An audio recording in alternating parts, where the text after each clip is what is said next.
Dans la lumière cuivrée d'un crépuscule saharien, l'odeur âcre du sable chauffé s'élève, et des ombres de pierres dressées se dessinent à l'horizon. Bien avant l'essor du Nil pharaonique, des cercles astronomiques et des canaux enfouis témoignent d'une ingéniosité mystérieuse, qui, dans ces âges reculés, a calculé le passage des étoiles et sculpté des réservoirs souterrains, tandis que les archives écrites restaient pas muettes, les vestiges, gravures stellaires, blocs de granit polis, conduits d'irrigation dissimulés, murmurent des secrets éparpillés dans le vent. Quelles connaissances furent déperdues, englouties sous le temps et la poussière. Quels artisans inconnus ont tracé ces lignes sans laisser de traces dans les récits officiels? Cette quête silencieuse explore les énigmes pré-égyptiennes, invitant à découvrir les fragments d'une technologie oubliée. Quel savoir ancien attend d'être révélé dans ces ruines muettes? Lorsque le vent du désert glisse sur les pierres polies, un souffle ancien résonne entre les dalles, alignées au bord d'un lit asséché. Les ténèbres se posent comme un voile fragile, et à l'aube, la lueur rasante dessine des ombres exactes, révélant un agencement conçu pour capturer la course du soleil. Ce paysage aujourd'hui silencieux fut, il y a plus de 6000 ans, un observatoire vivant, livré aux étoiles qui s'élevaient au-dessus des dunes mouvantes. Sous la voûte nocturne, quels repères guidaient les regards vers le firmament et comment les bâtisseurs de Nabta Playa ont-ils gravé l'éphémère du temps dans la pierre? Au cœur du Sahara soudano-égyptien, Nabta Playa se présente comme un ancien lac asséché, vestige d'une ère plus humide. Des fouilles archéologiques, initiées dans les années 1970 par Fred Wendorf et ses collaborateurs, ont mis au jour une série de cercles de pierre disposés en cercles quasi parfaits. Datées de 6000 à 5000 avant notre ère, ces structures précèdent de près de 2 millénaires les premières pyramides dynastiques. Pourtant, elles montrent déjà une compréhension remarquable du mouvement solaire, inscrivant le solstice d'été dans un tracé immuable.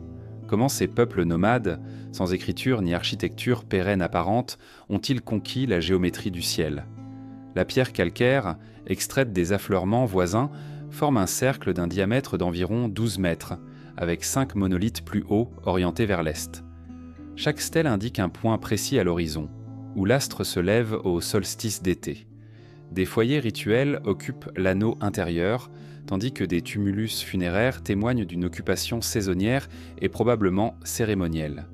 Au moment clé de l'année, l'ombre d'un bloc s'aligne exactement avec une autre pierre, produisant un marqueur visuel et solaire. Quel rituel secret se déroulait ici, quand la communauté se rassemblait pour observer le jour le plus long? Le choix d'un aménagement circulaire suggère un besoin de répétition et de mesures cycliques. Pour graver le calendrier dans la terre, les bâtisseurs ont dû observer le soleil chaque matin, noter le point de lever et ajuster les pierres au fil des saisons. Cette méthode exigeait un repérage rigoureux du méridien local, de la déclinaison solaire et de l'horizon lointain. Sans instruments optiques connus, ils ont probablement utilisé des montants rudimentaires et des cordes pour aligner, évaluer et fixer chaque stèle. Quel savoir empirique permettait de calculer ces angles, puis de les reproduire avec une telle précision? La précision de l'alignement force l'admiration. L'écart entre le lever observé et la position théorique du Soleil se limite à quelques degrés. Cela implique un protocole de mesure, une correction de l'erreur et une transmission orale d'une technique exacte. Les erreurs de nivellement auraient été rapidement perceptibles, exposant les bâtisseurs à la nécessité d'itérations successives. Comment cette tradition s'est-elle transmise entre générations sans support écrit? Quels mots, quels gestes, quels calculs tracés dans le sable guidaient ce travail délicat? Les traces d'occupation autour du cercle révèlent un éhute de branchages et des céramiques simples, évoquant un mode de vie bientôt rendu impossible par l'aridification. Pourtant, la réalisation d'un tel observatoire indique une vision à long terme, une communauté consciente des cycles naturels, prête à investir temps et énergie pour comprendre les rythmes célestes. Cette planification contraste avec l'image courante du préhistorique improvisé. Quel projet collectif motivé que ces pasteurs agriculteurs naissants. En l'absence de vestiges écrits, les archéologues doivent reconstituer la démarche à partir des pierres laissées en place. Les méthodes de datation au carbone 14, appliquées aux résidus organiques associés au foyer, fournissent des repères, mais la logique de conception échappe encore. Des chercheurs proposent que Nabta Playa formait le noyau d'un réseau rituel, lié à des puits et à des bornes souterraines. D'autres suggèrent un rôle purement astronomique, rapprochant cette plateforme circulaire des observatoires mégalithiques européens, bien que sans transmission directe. Quelle filiation relie ces sites lointains et qui a inventé la mesure du temps? Les indices de taille et de polissage des pierres montrent une main experte, un art de façonner les surfaces pour qu'elles résistent à l'érosion et captent la lumière.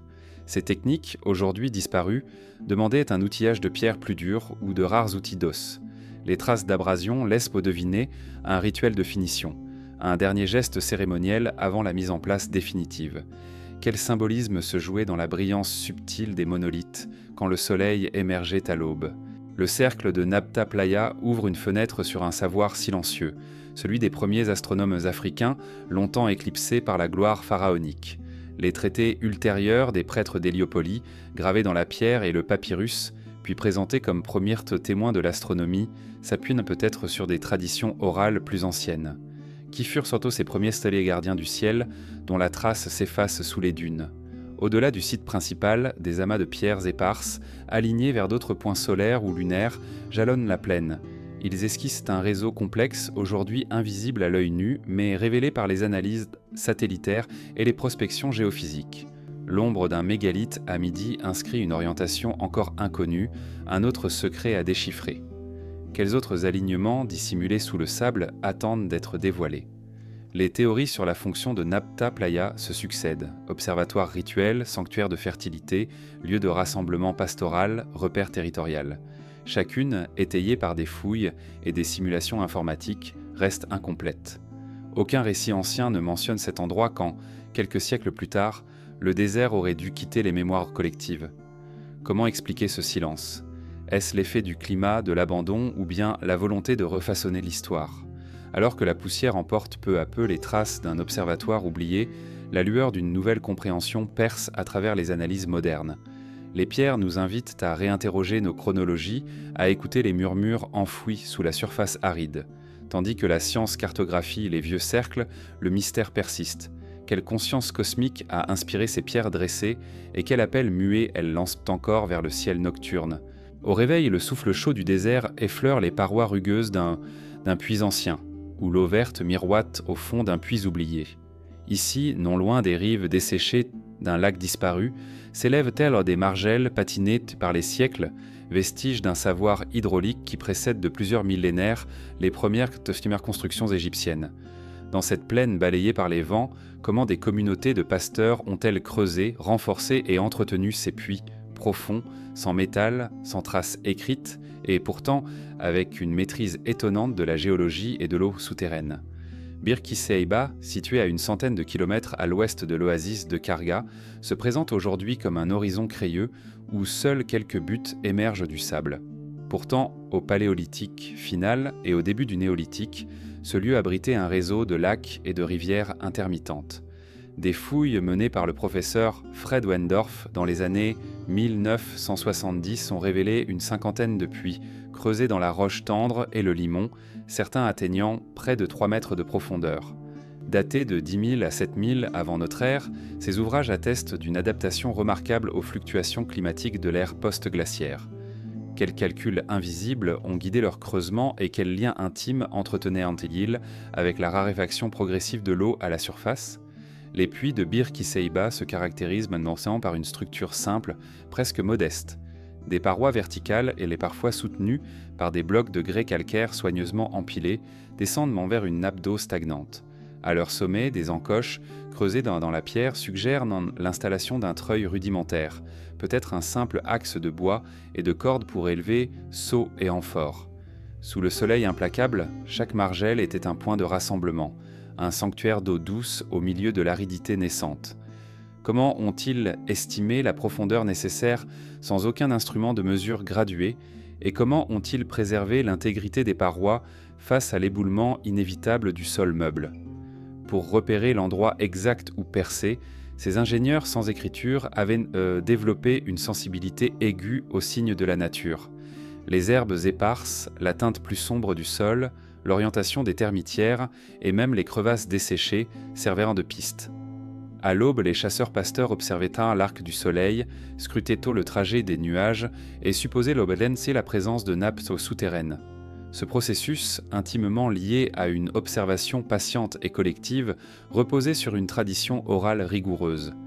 Quels mythes ou récits accompagnaient ces repérages, et comment des gestes précis se transmettaient-ils sans support écrit? Les outils employés demeurent partiellement ignorés. On a exhumé quelques éclats de silex plus durs, des grattoirs d'os et des fragments de bois carbonisés. Les expérimentations menées dans les ateliers d'archéologie expérimentale suggèrent l'usage du feu pour fendre la roche. Chauffée puis brusquement arrosée, elle se fendit selon des plans prédéterminés. Des pierres dans le feuillu servaient à marteler les surfaces, tandis que des lamelles de silex affûté approfondissaient le l'encaissé. Pourtant, aucune trace de poulies sophistiquées ou de leviers au métallique n'a été identifiée. Comment ont-ils combiné ces techniques élémentaires pour creuser des puits parfaitement cylindriques en limitant l'effondrement? Au-delà de la simple extraction d'eau, ces puits en formaient un réseau solidaire. À Bir Kiseiba, plusieurs puits se répartissaient sur un plateau de quelques kilomètres carrés, chacun à portée d'une halte pastorale. Des chemins de bestiaux, encore visibles lors de prospections aériennes, permettaient de guider les troupeaux vers la fraîcheur des abreuvoirs creusés à même la roche. Les rares tessons de poterie retrouvés à proximité révèlent que l'on stockait l'eau dans des récipients conçus pour limiter l'évaporation, parfois recouverts de bitume végétal. Quel rôle social et rituel jouait entre ces puits quand le groupe se rassemblait, partageait l'eau et rythmait son calendrier selon les pluies sporadiques? L'occupation de Bir Kiseiba ne dura pas. L'assèchement progressif du lac, amorcé vers 7000 avant notre ère, contraignit ces communautés à migrer vers le Nil ou d'autres oasis. Les puits furent abandonnés, comblés par le sable, effacés par le souffle du désert. Des siècles plus tard, quand les premiers pharaons dominaient en la vallée, ces premiers travaux hydrauliques restaient ignorés, engloutis dans l'oubli. Aucune inscription antérieure aux hiéroglyphes ne mentionne ces forages pionniers et les prêtres du Nil ne revendiquaient encore pas cette filiation lointaine. Pourquoi cette rupture entre deux traditions hydrauliques, l'une orale et nomade, l'autre monumentale et centralisée? Certaines hypothèses évoquent une transmission partielle du savoir, reprise plus tard dans les techniques d'irrigation nilotique. D'autres penchent pour une perte totale, remplacée par les digues, les canaux et les levées de terre du delta. Les récits oraux, s'ils ont subsisté, ont peut-être été reconfigurés pour magnifier la grandeur pharaonique, effaçant les racines modestes et nomades de cette maîtrise de l'eau. Comment reconstruire, à travers les maigres traces archéologiques, la continuité ou la rupture de cette tradition? Aujourd'hui, les prospections géophysiques révèlent qu'on des poches d'eau souterraines encore inconnues sous Bir Kiseiba. Les géologues modernes, armés de radars et de forages assistés par GPS, repèrent des empreintes de creusement anciennes, vestiges d'un ingénieux usage de la nature. À la frontière du désert, des puits modernes creusés de façon industrielle se superposent muets parfois aux margelles néolithiques. Ce dialogue silencieux entre deux époques souligne une question centrale. Combien de connaissances se perdent quand la mémoire humaine se déplace, quand les communautés migrent et quand les récits demeurent muets?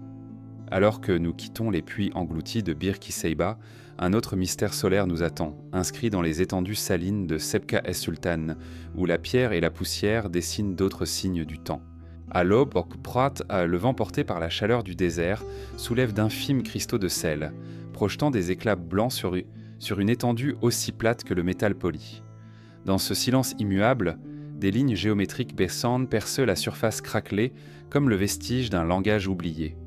Quand le soleil se lève derrière l'horizon brumeux, ces sillons dessinent des signes précis, orientés vers des points où l'astre disparu réapparaît à certaines saisons. Quel regard ancien a mesuré ici l'arc céleste traçant dans le sel une carte solaire avant même les premières pyramides dynastiques. Nichés à quelques dizaines de kilomètres au sud du lac Natrong, les alignements de Sebka et Sultan furent signalés pour la première fois en 2014 grâce aux images satellites haute résolution analysées par une équipe franco-égyptienne. Les chercheurs ont mis au jour une série de couloirs et de murets en pierre calcaire s'étirant sur plus de 12 km au total, groupés en segments parallèles et radiaux. Chaque segment vise un point précis du lever ou du coucher du soleil lors des solstices et des équinoxes, avec une précision évaluée à moins de 2 degrés d'écart. Comment ces ingénieurs primitifs ont-ils calculé de si longs alignements sans instruments optiques sophistiqués et comment leur savoir a-t-il survécu assez longtemps pour être gravé dans cet écrin salé? Le paysage même de la Sebka joue un rôle essentiel. À la fin du néolithique, entre 6000 et 5000 avant notre ère, cette cuvette servait de bassin temporaire à l'eau de pluie et aux nappes souterraines remontant à la surface. Les communautés de pasteurs et d'agriculteurs saisonniers y trouvaient en famine et abondance, selon les caprices du climat. Le gel nocturne et l'évaporation diurne cristallisaient la surface en une croûte brillante, idéale pour y inciser des marques durables. Ces lignes, creusées juste assez pour survivre aux pluies légères, témoignent d'une compréhension fine des cycles hydrologiques et astronomiques. Quel lien intime entretenait-il entre la mouvance de l'eau et la trajectoire du Soleil ? Les structures découvertes comprennent des tranchées de 50 cm de largeur, bordées parfois de blocs dressés, et d'encoches servant peut-être de repères visuels. Au solstice d'été, les rayons naissants percent l'une des tranchées et projettent une ligne d'ombre parcourant l'axe central, marquant le jour le plus long. A l'inverse, au solstice d'hiver, une autre tranchée capte la lumière rasante, inondant un petit cairn de pierre. Ces deux configurations opposées forment un calendrier solaire à ciel ouvert, prémisse des horloges solaires ultérieures. Comment, sans écriture et sans gnomon portatif, ces peuples ont-ils isolé ces instants précis et transposé leur savoir dans la grogne saline de la Sebka ? L'extraction de pierres n'a pas été négligée. Les blocs calcaires, extraits de bancs proches, présentent des traces d'abrasion, comme si l'on avait poliment façonné les surfaces pour éliminer les arêtes vives. Les fragments de silex retrouvés en faible quantité sur le site suggèrent une technique de taille affinée, peut-être accompagnée de feu et d'eau pour fendre la roche selon des plans choisis. Le recours à la chaleur pour craqueler le calcaire, puis à l'éclat de silex pour épurer les fissures, témoigne d'une ingénierie rudimentaire d'une grande maîtrise.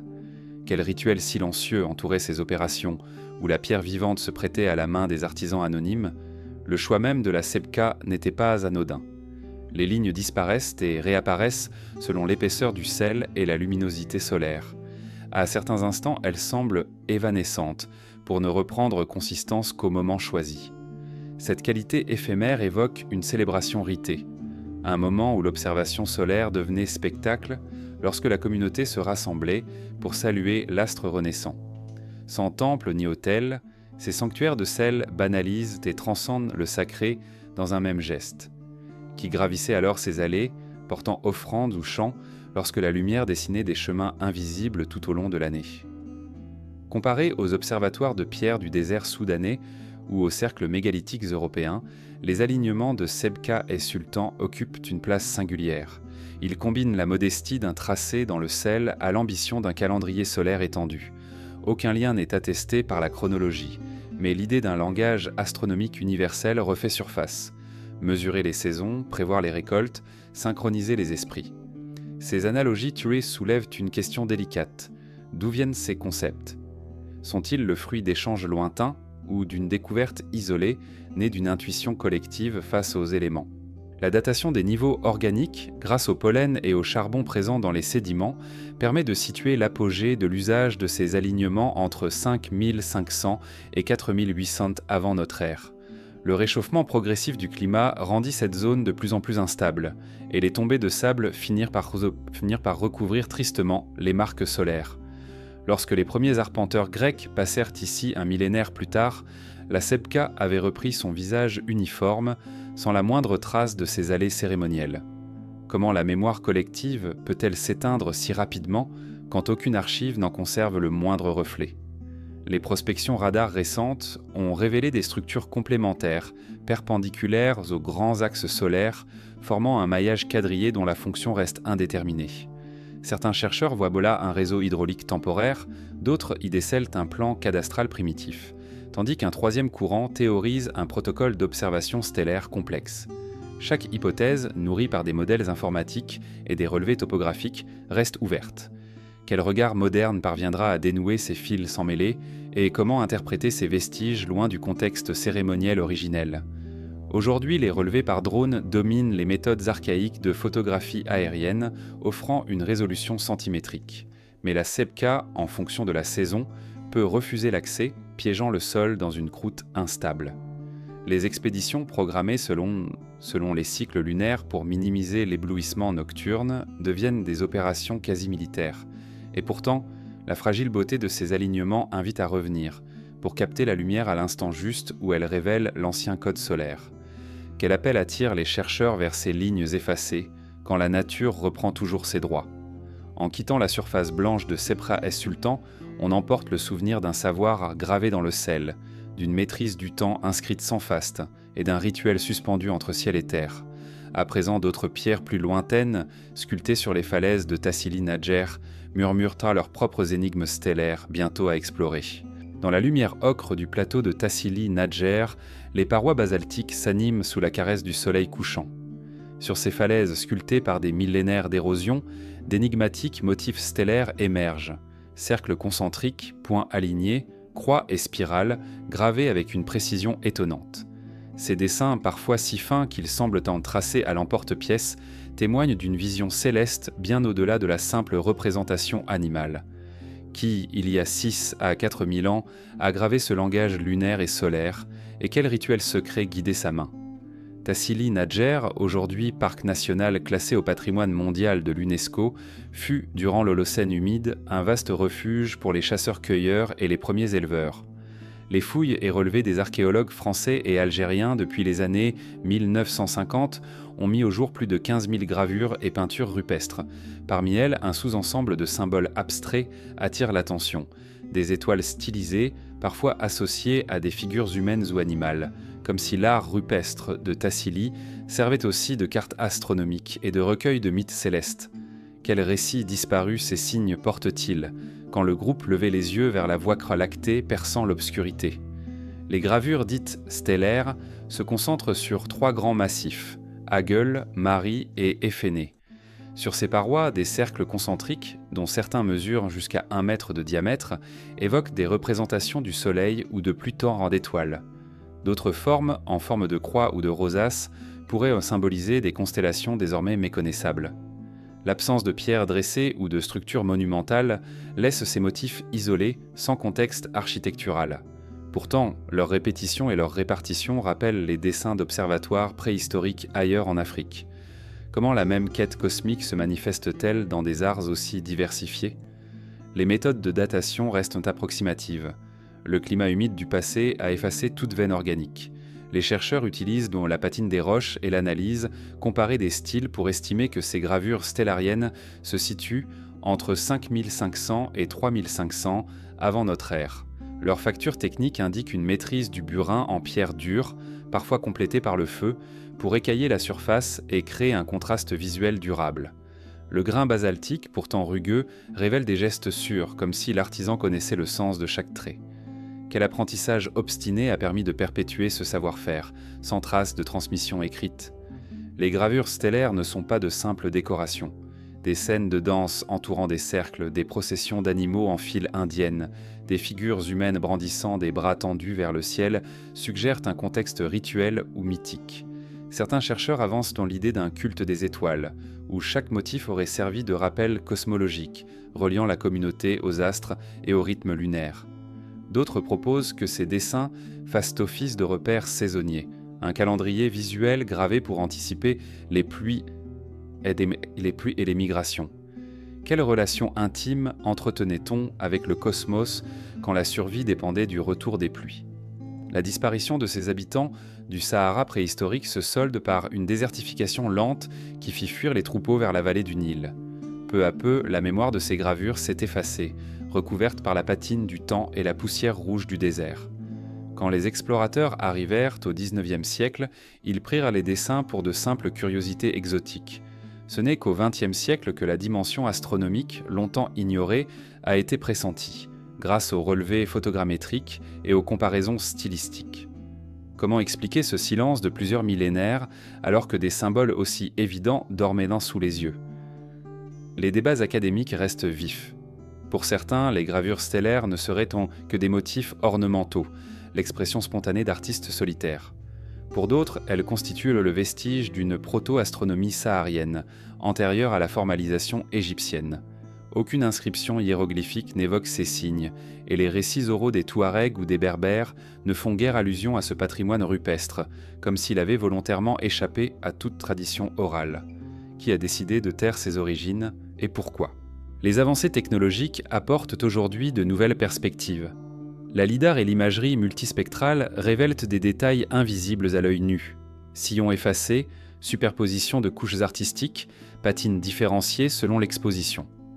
Les relevés 3D restituent l'épaisseur des gravures, la direction du burin et la chronologie relative des motifs. Ainsi, on distingue parfois un cercle plus ancien, partiellement recouvert par une spirale postérieure. Quel récit se tisse dans ces strates de pierre quand chaque gravure devient un chapitre d'une fresque céleste composite. Les gravures stellaires de Tassili Nadjer nous invitent à repenser les origines de l'astronomie et de l'art combiné. Elles prouvent que, bien avant les temples égyptiens ou les ziggourats mésopotamiens, des peuples du Sahara observèrent le ciel, consignaient leurs constats et méditèrent sur leur place dans l'univers. Ces images silencieuses dispersées sur des kilomètres de falaises font écho à un passé où le visible et l'invisible se confondent. Alors que la pierre conserve à jamais la mémoire du geste, une question persiste. Quelles étoiles, hier, guidaient en la main de ces artistes ? L'écho des gravures s'estompe au profit d'un prochain mystère. Dans l'immensité du désert noir, des pistes antiques révèlent d'autres secrets, jalonnant d'antiques voies caravanières prêtes à être redécouvertes. Quand le soleil décline, les montagnes volcaniques du désert noir s'enflamment d'une lueur pourpre, tandis que des sillons effilés apparaissent dans le sable tassé. Ces couloirs, créés par l'eau éphémère des crues et aplatis par le passage régulier des troupeaux, offraient tant des artères invisibles aux premiers voyageurs. Avant même que quiconque n'érige des bornes ou n'inscrive des marques sur la pierre, des pistes naturelles guidaient les nomades entre les oasis et les rives du Nil. Comment ces voies, figées dans la mémoire du vent et du galop des bêtes, ont-elles servi de toile de fond à une technologie routière préhistorique ? Au cœur du désert noir, entre les reliefs sombres d'inimbrite et de basalte, se révèlent des corridors sinueux, larges parfois de plusieurs dizaines de mètres. Ces tracés suivent la géographie des oueds asséchés, exploitant chaque gradient subtil pour assurer un passage plus sûr. Les dépôts sédimentaires, densifiés par les inondations occasionnelles et compactés par les troupeaux de bétail, créant naturellement des chaussées plus solides que le sable mouvant alentour. Cette transformation silencieuse, née de la répétition des pas et des sabots, constitue une première forme de génie civil, utiliser l'érosion et le passage pour façonner un chemin durable. Quel savoir empirique a émergé de l'observation patiente des flux d'eau et des migrations animales ? Les fouilles aériennes et les relevés lidar modernes ont mis en évidence ces tracés sombres, vestiges d'une ingénierie sans outils métalliques. À certains endroits, les couloirs croisent d'anciens affleurements rocheux où l'on observe de petites lignées de cailloux disposés en épis, marquant peut-être une amélioration intentionnelle. Ces rangées, longues de quelques mètres, semblent indiquer une volonté de canaliser le passage, de protéger la piste des crues ou du déplacement du sable. Le geste modeste mais précis reflète la compréhension des nomades. Un alignement de pierres pouvait consolider un tronçon sans détourner le cours naturel des eaux. Quels artisans anonymes ont peaufiné ces routes en observant le cycle des saisons. Le choix des couloirs s'appuyait sur une réflexion attentive du relief. Un léger replat entre deux crêtes offrait la stabilité nécessaire aux animaux de bas, tandis qu'une pente douce minimisait l'effort. Les tribus prédynastiques connaissaient ces micro-reliefs grâce à une marche rituelle, une reconnaissance orale consignée sous forme de chants et de récits. Les points d'eau temporaires, détectés par la présence de plantes halophiles et d'insectes aquatiques, servaient de narrant de jalons. Un phragmite sec, un lit de limon humide ou une mare de sel indiquaient marteau l'approche d'un point d'arrêt. Chaque halte rythmait la journée et structurant la progression du convoi. Comment ces repères sensoriels se transmettaient-ils, quand aucune carte n'en fixait la mémoire ? À l'intersection de ces pistes naturelles, des cairns de dimensions modestes apparaissent, disséminés à intervalles réguliers. Hauteur et forme varient, suggérant des repères de distance ou de direction. Certains tombes néolithiques voisines montrent que ces amas de pierres servaient aussi d'éléments funéraires, fusionnant les fonctions de balises et de sanctuaires. Le même tas grave l'itinéraire du voyageur et honore le défunt, inscrivant le souvenir individuel dans le vaste réseau des routes nomades. Quel lien intime existait entre la topographie, la mort et la navigation ? Sur ces pistes, le coefficient de friction différait nettement de celui du sable meuble, offrant un passage moins contraignant. Les chariots rudimentaires à 2 roues de bois cerclés de cordes et rembourrés de fibres végétales, empruntant ces voies, pour transporter sel, pierres à polir et résines aromatiques. Les expérimentations archéologiques montrent que, même sans métal, ces véhicules pouvaient glisser sur la croûte sableuse, portés par les formes naturelles du terrain. Le recours à l'eau tirée des puits environnants permettait parfois de mouiller la piste en compactant davantage le sol. Quel calcul intuitif du temps et des volumes d'eau guidait ces opérations. La navigation diurne reposait sur le suivi de pierres saillantes, elles-mêmes orientées selon l'azimut solaire. À plusieurs carrefours, des alignements de blocs noirs jetèrent une ombre alignée avec le lever du soleil au solstice d'été, pointant vers l'oasis suivante.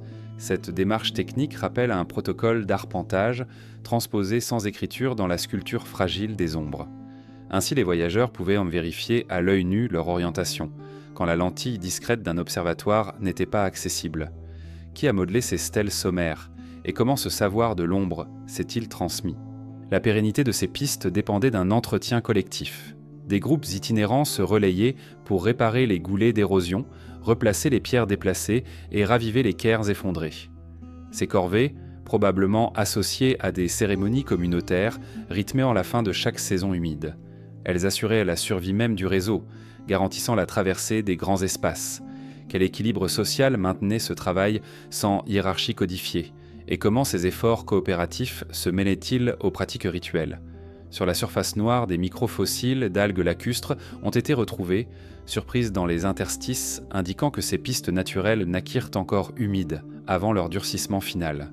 Les analyses stratigraphiques montrent une superposition de couches sableuses et limoneuses, consolidées par le piétinement millénaire. Cette fusion de processus naturels et humains forge un livre ouvert sur l'adaptation préhistorique. Le désert ne fut pas seulement un obstacle, mais un matériau actif, modelé par la répétition des déplacements. Quelle poésie silencieuse relie ces strates à l'histoire des premiers voyageurs ? Avec l'aridification croissante, certaines pistes furent abandonnées, recouvertes par de nouvelles dunes. Pourtant, quand les royaumes dynastiques établirent leurs routes plus structurées, ces sentiers rudimentaires demeuraient engravés sous la surface, parfois repris à travers de nouveaux levés de terre. La tradition pré-égyptienne renaissait, détournée pour dessiner les axes commerciaux du bronze et du cuivre. Comment expliquer cette résilience, un savoir enfoui, repris silencieusement sous la puissance des grands royaumes ? Les technologies modernes, associant imagerie satellite et datation OSL, luminescence optique stimulée, permettent désormais de retracer ces méandres anciens avec une précision inédite. Mais le lien avec les gestes d'autrefois reste fragile. La mémoire vivante, transmise par la terre et les bêtes, s'est effacée quand le désert s'est figé.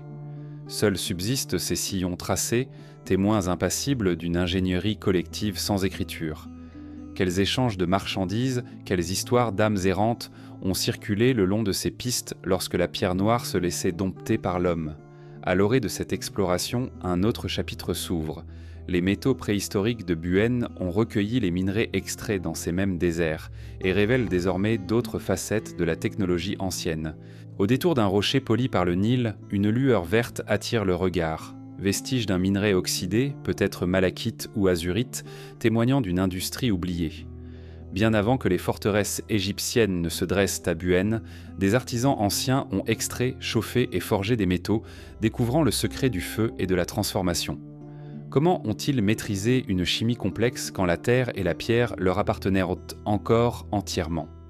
L'emplacement même de Buenne, non loin de la deuxième cataracte, offrait un écrin idéal. Roches riches en cuivre affleurant dans les montagnes nubiennes, argile et grès pour modeler fours et récipients, bois de tamaris et d'acacia pour alimenter les flammes. Les fouilles menées dans les années 1980 ont révélé des fragments de creusets sommaires, des traces de scories et de petites cuves en argile, souvent noircies par la chaleur. Ces restes fragiles signent une maîtrise inattendue du pyrométallurgie, où l'art se mêlait à la science avant même que l'écriture n'enregistre un seul mot. La première étape consistait à sélectionner le minerai. Les mineurs néolithiques identifiant les petits filons cuivrés, reconnus à leurs patines colorées, les blocs étaient fracturés à l'aide de marteaux de pierre dure, puis concassés en morceaux plus fins pour faciliter la fusion. Les fragments étaient tamisés, débarrassés des impuretés grossières, puis stockés dans des récipients d'argile. Comment, en l'absence de balance ou de mesures graduées, évaluait-on la proportion idéale entre minerai et charbon de bois pour atteindre une fusion optimale sans disperser les métaux précieux dans les flammes? Les fours préhistoriques de Buën, semi-enterrés pour capter la chaleur, se composaient de 2 chambres, une chambre basse où brûlait le foyer et une chambre haute où reposait le minerai. Des tuyères rudimentaires, formées dotées de tubes d'argile, canalisaient alors l'air, intensifiant la combustion. Les expérimentations en laboratoire ont montré que ce système permettait d'atteindre des températures supérieures à 1100 degrés Celsius, seuil nécessaire pour séparer le cuivre de son oxyde. Sans pompe mécanique, les soufflets étaient probablement improvisés, peaux séchées battues à la main ou brisebes naturelles canalisées par des conduits en pierre. Jusqu'où la transmission orale de ces gestes techniques a-t-elle suffi à garantir la constance des opérations? Lorsque le métal commençait à fondre, le creuset était ouvert avec précaution. Le métal liquide s'écoulait dans des moules en argile, façonnés à la main ou gravés dans des blocs de grès. Les formes se limitaient à de petits objets, têtes de haches triangulaires, lames de couteau, perles de parure et fins éclats destinés à des bijoux. Ces artefacts, souvent découverts hors contexte, suggèrent un usage à la fois utilitaire et symbolique. Un manche de bois fixé à une hache de cuivre permettait de travailler la pierre ou le bois, tandis qu'une perle polie renforçait le statut social de son porteur. Quel récit rituel accompagnait l'offrande de ces objets? Les analyses isotopiques récentes ont permis de rattacher ces métaux à des gisements précis de la région de Wadi al-Aki, à plusieurs centaines de kilomètres à l'est. Les réseaux d'échanges préhistoriques d'y s'avèrent plus vastes qu'on ne l'imaginait. Des caravanes empruntées l'entier des pistes invisibles à travers les déserts noirs, transportant minerais et esclaves, reliant le Nil aux côtes de la mer Rouge. À Buën même, la présence de perles de lapis lazuli importées d'Afghanistan témoigne des débuts d'un commerce mondial, où le métal jouait le rôle central. Comment ces routes ténues, tracées par d'antiques porteurs, ont-elles façonné la diffusion d'un savoir technologique sans écrire une seule page? Dans l'absence de témoignages écrits, l'archéométallurgie redonne voix aux traces matérielles. Les études sur les scories, ces résidus vitreux rejetés lors de la fusion, dessinent un profil de chaîne opératoire. Extraction, préparation, fusion, moulage, polissage. Chaque fragment, analysé au microscope électronique, révèle la température atteinte, la composition chimique et la présence d'alliages parfois inattendus. Certains échantillons contiennent du cuivre associé à un pourcentage de fer ou d'arsenic, suggérant que les artisans cherchaient, délibérément ou non, à améliorer la dureté de l'alliage. Quel test empirique ou quelle tradition orale guidait ces expériences créatives? Le rôle social de ces métallurgistes reste énigmatique. Sans caste attestée, ces forgerons semblèrent occuper une position prépondérante, capable de transformer une roche terne en objet précieux. Des sépultures isolées, contenant des outils en cuivre, indiquent un statut particulier. Dans la mort, comme dans la vie, le métal accompagnait l'élite ou les personnages rituels. Les rites funéraires, restitués partiellement, laissant entrevoir un culte du feu et du métal, où la fusion symbolisait la métamorphose de l'âme. Quelle codification rituelle reliait le métal fondu aux croyances sur le passage vers l'au-delà? Avec la montée en puissance des dynasties pharaoniques, ces savoir-faire locaux furent incorporés dans le grand atelier royal. Les fours de Buën donnèrent tant naissance aux lingots qui alimentèrent la construction des premiers outils agricoles et des armes de bronze. Toutefois, l'identité de l'artisan néolithique s'estompa, absorbée par la centralisation de l'État. Le nom de ces forgeurs n'est pas inscrit dans le papyrus. Leurs gestes, pourtant fondationnels, restent enfouis sous les monuments de pierre. Pourquoi l'histoire officielle a-t-elle effacé ces pionniers du métal, quand le Nil était encore le seul maître du paysage? Aujourd'hui, des chercheurs revisitent ces sites disparus, combinant relevés géophysiques et fouilles minutieuses. Les éclats de creuset, exhumés à la loupe, racontent l'histoire d'une invention parallèle à celle du croissant fertile. Les forêts d'acacia, jadis exploitées pour le charbon, sont désormais protégées, mais elles rappellent le matériau inestimable qu'elles ont fourni aux premières sortomarforges humaines. Tandis que la poussière du désert recouvre à nouveau les ruines, une question persiste. Quelles autres traditions métallurgiques, dispersées dans l'ombre du temps, attendent d'être retrouvées? En quittant les fourneaux silencieux de Buën, nous portons en nous le souvenir d'un savoir incandescent et les échos d'un feu disparu. Plus loin, des reliefs de grès gravés émergent du sable de Kharga, esquissant des cartes topographiques aussi mystérieuses que ces métaux anciens, prêtes à guider notre regard vers d'autres technologies oubliées. Au bord de la Palmeraie, où l'air vibre encore de l'humidité des canaux anciens, d'imposantes dalles de grès s'étendent comme un livre muet. Le soleil matinal caresse les reliefs taillés dans la pierre, révélant des sillons fins et profonds, alignés avec la précision d'un dessin technique. Ces cartes temples préhistoriques capturent la forme du paysage. Vallées asséchées, crêtes basses et creux de terrasses, chaque courbe évoquant un contour de terrain, chaque creux une vallée à l'écart du bruit, qui, avant l'apparition des papyrus dynastiques, a gravé ce portrait du monde terrestre dans la roche de Kharga. Les premières mentions de ces relevés gravés remontent aux prospections des années 1960, menées que par des équipes franco-égyptiennes explorant l'oasis de Kharga. Sur plusieurs affleurements situés entre les anciens canaux romains et les vestiges de temples tardifs, on découvrit des panneaux d'une douzaine de mètres carrés, couverts de lignes sinueuses et de petites cupules perforées. À première vue, ce semblent des motifs abstraits, mais l'analyse détaillée a démontré qu'ils reproduisent fidèlement la topographie environnante à l'échelle d'environ 1 cm pour 30 cm de terrain. Comment ces artisans ont-ils conçu un tel système de projection, sans traces écrites ni instruments de visée connus? Les cartographies en creux présentent 3 types de signes. Les lignes continues, correspondant aux routes naturelles et aux lits d'oued, des courbes plus souples dessinant les versants des collines, et des cupules disposées en grappes, parfois reliées entre elles, qui marquent les sources temporaires ou les points d'abreuvement. Certains tracés comportent des rampes graduées, évoquant des profils en coupe. Un liseré plus large signale une déclivité sévère, une série de petits traits indiquent une marche ou un replat.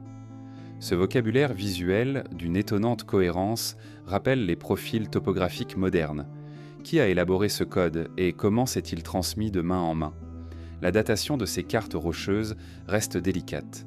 Les techniques de datation par luminescence optiquement stimulée, OSL, appliquées aux sédiments recouvrant les gravures, indiquent une fourchette autour de 3500 à 3000 avant notre ère, à l'orée du prédynastique tardif. À cette époque, la vallée de Kharga connaissait une irrigation sporadique, issue des crues du Nil remontant par infiltration. Les populations sédentaires et semi-nomades devaient anticiper les caprices de l'eau et choisir leurs emplacements de culture avec soin. Ces relevés peuvent avoir servi d'outil de planification, un atlas muet gravé pour gérer les ressources et préparer les plantations. Comment ce savoir cartographique a-t-il survécu aux inondations et aux replâtrages successifs, jusqu'à ce que la pierre reste seule gardienne du trait? Les outils de réalisation offrent un autre mystère. Aucun burin métallique n'a été retrouvé sur site, et les silex enduits d'ocre semblent trop fragiles pour graver des lignes aussi nettes. Les expérimentateurs du Centre d'archéologie expérimentale d'Assouan ont recréé des pochoirs en corde et en bois, chauffant légèrement la surface pour la rendre plus cassante, puis traçant les sillons à l'aide d'éclats de grès plus durs. Cette combinaison de chaleur, de percussion et d'abrasion permettait de sculpter le grès sans fracturer la dalle entière. Mais la maîtrise de la température et de l'angle de frappe impliquait un savoir-faire transmis oralement. Quels gestes précis, quelles formules de préparation accompagnaient ces opérations délicates? L'usage de ces cartes reste sujet à conjecture. Pour certains archéologues, elles étaient des instruments d'orientation, un guide visuel pour les caravanes de dattiers, un plan gravé pour localiser les puits et les haltes. Pour d'autres, ce sont des outils rituels, créés lors de cérémonies de plantation, où l'imprégnation sacrée du lieu requérait un marquage pérenne. Les cupules, en particulier, peuvent avoir accueilli de l'huile ou des libations, faisant de chaque relevé un sanctuaire miniature. Quel compromis fut trouvé entre la fonction profane et le caractère sacré de ces gravures? Le lien évident entre ces cartes et les canaux romains plus récents intrigue également. Certains panneaux montrent des traces de réparation postérieures où de nouvelles lignes ont été ajoutées pour incorporer les aménagements impériaux. Ainsi, un tracé préhistorique s'est vu prolongé de manière anachronique, fusionnant 2 époques de maîtrise hydraulique. Cette superposition révèle une mémoire longue mais fragmentaire. Les populations romaines auraient repris un code existant sans chercher à l'expliquer, avant de partir à leur tour. Pourquoi cette transmission s'est-elle arrêtée avec la chute de l'Empire, laissant le savoir s'éteindre sous les sables? En l'absence de documents, les chercheurs ont recours aux analogies régionales. Des cartes gravées similaires existent dans le Hogar et au Fezzan, plus à l'ouest, où des peuples touaregs représentaient dans leurs itinéraires sur des plaques de schiste. Ces parallèles soulèvent la question d'une tradition saharienne, pré-islamique plus large. Était-ce un trait de culture commune, diffusé par d'antiques migrations, ou une invention isolée de la vallée de Karga? Les comparaisons stylistiques suggèrent une singularité locale, comme si la forme même du paysage avait dicté une forme d'écriture visuelle. Qui a décidé, en ces temps humides, que la pierre vierge deviendrait un support cartographique?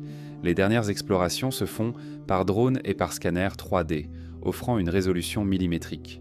Les modèles numériques permettent de superposer les gravures sur les relevés topographiques actuels, confirmant l'exactitude de certains tracés à quelques mètres près. Ces restitutions révèlent aussi des parties effacées, trop peu profondes pour résister à l'érosion, redessinées virtuellement par des algorithmes. Néanmoins, le lien sensoriel, l'interaction directe de la main sur la pierre, ne peut être restitué qu'en marchant sur place, en ressentant le grain du grès sous ses doigts. Quel mystère persiste dans ces petites imperfections que la technologie moderne ne saura jamais expliquer pleinement? Alors que le soleil décline et que les ombres allongées mangent peu à peu les pistes gravées, le silence retombe sur les dalles de Karga. Les cartes, figées depuis des millénaires, continuent encore de veiller sur la vallée, gardienne d'un savoir topographique qui précède les archives. À présent, tandis que la pierre renferme ses secrets, nos pas nous conduisent donc plus loin, vers le polissage mystérieux de l'obsidienne à Jebel Ouaynat. Dans la brume matinale qui enveloppe les flancs montagneux de Jebel Ouaynat, la pierre noire brille comme une promesse silencieuse, et l'air porte encore la fraîcheur nocturne mêlée à celle des roches anciennes. Là, sous les premiers rayons du soleil levant, on aperçoit des éclats d'obsidienne aux reflets vitreux, dispersés au pied des éboulis. Comment de simples morceaux de roches volcaniques ont-ils été transformés par des mains invisibles en outils tranchants et en parures scintillantes, révélant une maîtrise de la matière qui échappe souvent aux études traditionnelles? Jebel Ouaynat, ce massif attenant aux frontières contemporaines de l'Égypte, du Soudan et de la Libye, fut un carrefour néolithique. Les prospections récentes ont mis au jour d'anciens ateliers où des générations de tailleurs ont taillé et poli l'obsidienne, vraisemblablement dès 7000 avant notre ère. Les fouilles révèlent des plans de travail sommaires, des parois rocheuses défoncées, des paquets de copeaux triangulaires et des plateformes naturelles aménagées pour recevoir le minerai brut. Au cœur de ces creux, on trouve des bassins peu profonds aménagés pour l'eau nécessaire au polissage. Quel rituel intime liait le métal liquide de l'eau et la froideur tranchante de la pierre? L'obsidienne, roche vitreuse issue de coulées volcaniques, anciennement active, présente une surface lisse et un éclat singulier. Son cassure conchoïdale permet de produire des lamelles d'une finesse extrême que l'on transformait en grattoirs, pointes ou lames barbelées. Les tailleurs de Jebel Ouaynat n'utilisaient aucun métal. Leurs maillets de pierre dure et leurs percuteurs d'os dégagés écoulaient des éclats précis. Mais le véritable secret réside dans le polissage. À l'aide de l'eau et de poudres abrasives, peut-être du sable fin ou des cendres végétales, ils obtiennent un fini si lisse que le moindre reflet du soleil dessine des lignes parfaites.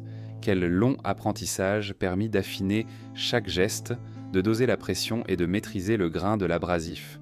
Les expérimentations menées par des archéologues expérimentaux ont tenté de reproduire ces techniques. Elles montrent que le polissage d'une lame d'obsidienne de 20 cm peut nécessiter plusieurs heures de frottement constant, alternant eau, lunettes de gomme et poudre minérale. Les artisans ajustaient l'angle, modifiant subtilement l'épaisseur du tranchant, jusqu'à atteindre une netteté pouvant couper la soie ou raser le poil. Chaque outil devenait alors un objet d'exception, plus tranchant que le métal tendre du cuivre primitif et plus lumineux que l'étain. Quel usage concret justifiait un tel investissement? Arme de chasse, élément rituel ou bien étalon de prestige? Le site principal d'exploitation se situe à près de 1000 mètres d'altitude, dans une cuvette où l'obsidienne affleure naturellement. De petites dalles, tenues fermes par un pied, serviront à de support pour polir ou ébaucher les pièces. Autour des bâtisses de branchages séchés, protégés en peut-être les tailleurs du soleil. Les résidus organiques dopés de le bout de fibres végétales et restes de repas témoignent d'une occupation répétée, possiblement saisonnière. Les lingettes de tissu imprégnées d'huile végétale servaient à lubrifier la pierre, réduisant la friction tout en nourrissant la poudre abrasive. Quel lien entretenait cette production avec la cueillette des plantes du désert, quand l'artisan puisait son outil dans le vivant même du pays? Les plus belles parures en obsidienne de la région, retrouvées dans des sépultures à plusieurs dizaines de kilomètres de là, suggèrent l'existence de réseaux d'échanges remarquablement étendus. Des pointes de flèches polies à l'éclat sombre refont surface dans la vallée du Nil et dans les oasis occidentales. La distribution géographique de ces artefacts indique que Jebel Uweinat fournissait un matériau précieux, comparable à l'ambre baltique ou à la turquoise du Sinaï, servant de monnaie d'échange ou de symbole d'alliance. Quels convois, quelles caravanes, quelles négociations silencieuses scellaient ces échanges avant l'écriture. L'obsidienne porte en elle la signature géologique de son lieu d'origine. Les analyses de traces élémentaires par spectrométrie de masse ont fait de chaque éclat une empreinte chimique permettant de relier un bijou funéraire à la carrière précise de Jebel Uweinat. Ces découvertes ont d'ailleurs révélé des carrières secondaires, des sites plus discrets où l'on extrayait la roche la plus pure, résistante aux fissures. Cette spécialisation implique une organisation sociale, responsable du choix des gisements, tailleurs spécialisés, porteurs chargés du transport et réseaux d'artisans chargés du façonnage final. Comment une telle chaîne opératoire, sans hiérarchie écrite, a-t-elle fonctionné? La résistance mécanique étonnante de l'obsidienne polie étonnait les premiers explorateurs. À peine taillée, une lame pouvait conserver son fil plusieurs jours, usée uniquement par l'usage agricole ou la chasse intensive. Ce tranchant fin ouvrait sans effort la chair, la peau ou le bois tendre, offrant une approche plus précise que les haches de pierre classiques. Le défi technique consistait à éviter l'enroulement du rebord lors du polissage. Un simple geste trop appuyé suffisait à fissurer la pièce. Les artisans pratiquaient donc un subtil va-et-vient, comme un sculpteur guidé par un souffle interne. Quel discours intérieur, quelle mémoire corporelle guidait en ces gestes répétés au fil des générations? Au-delà de l'outil, l'obsidienne servait aussi de miroir. Polie jusqu'à la brillance, elle offrait une surface réfléchissante, utilisée peut-être pour observer le ciel ou comme objet divinatoire. Les légendes touareg actuelles mentionnent encore des pierres à voir, permettant d'entrevoir l'avenir ou de détecter la présence d'eau. Ce lien entre la transparence et le sacré plonge les sociétés néolithiques de Jebel Uweinat dans une dimension cosmologique. La pierre devient médiatrice entre le terrestre et le céleste, entre le visible et l'invisible. Quel rôle jouent ces miroirs noirs dans les récits oraux transmis jusqu'à nos jours? Lorsque le climat changea et que l'obsidienne se fit plus rare sous l'érosion, la production déclina. Les tailleurs se replièrent vers la vallée du Nil, mais leur savoir resta fixé à Jebel Uweinat, gravé dans la rétention chimique de chaque éclat. À l'arrivée des égyptologues, les carrières anciennes avaient été recouvertes par le sable et la végétation clairsemée. Pourtant, les fouilles ont mis au jour des traces de foyers où l'on chauffait l'eau pour accélérer le polissage, confirmant un usage continu jusqu'à l'époque proto-dynastique. Pourquoi l'Égypte n'a-t-elle pas repris ses ateliers, se tournant plutôt vers le bronze naissant?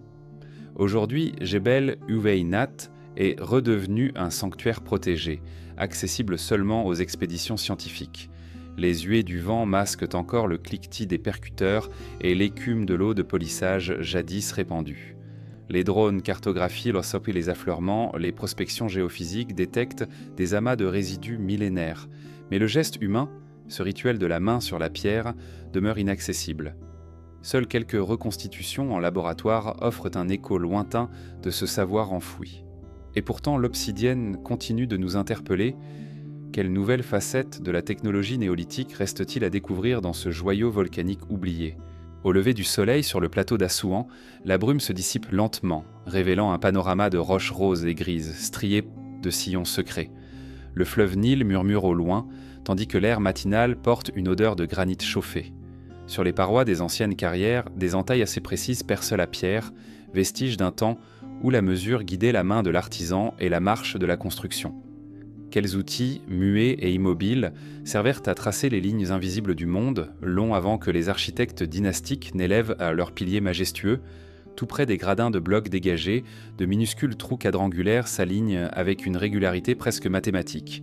Ces orifices, creusés dans le granit dur, accueillaient les axes de bois ou les tiges métalliques d'un fil à plomb primitif. Suspendue au-dessus du vide, la ligne tendue révélait le vrai vertical, dissociant l'œil de l'illusion optique que crée la surface friable des carrières. Lorsque le fil s'immobilisait, L'ouvrier savait que sa coupe glisserait droit à travers la pierre, sans zigzag ni déviation. Comment cette technique simple, fondée sur la gravité, devint-elle la garante de l'équilibre et de la symétrie des plus grands monuments ? Non loin de là, des gorges peu profondes, remplies d'eau claire captée dans des rigoles ingénieuses, faisaient un office de niveau à eau. Ces canaux taillés à la main, d'une largeur de 20 cm environ, étaient indécalibrés pour indiquer une surface parfaitement horizontale. Quand la lumière se reflétait sur le miroir liquide, le tailleur de pierre ajustait la base de son échafaudage, garantissant que chaque rangée de blocs resterait alignée sur plusieurs dizaines de mètres. Sans bulle ni instrument moderne, l'eau devenait l'outil de référence, traçant la ligne d'horizon sur la roche même. Quel savoir de l'hydraulique accompagnait cette maîtrise subtile du niveau ? Dans les angles des plateformes d'extraction, on découvre parfois des cavités taillées en forme de L, évoquant les premiers équerres.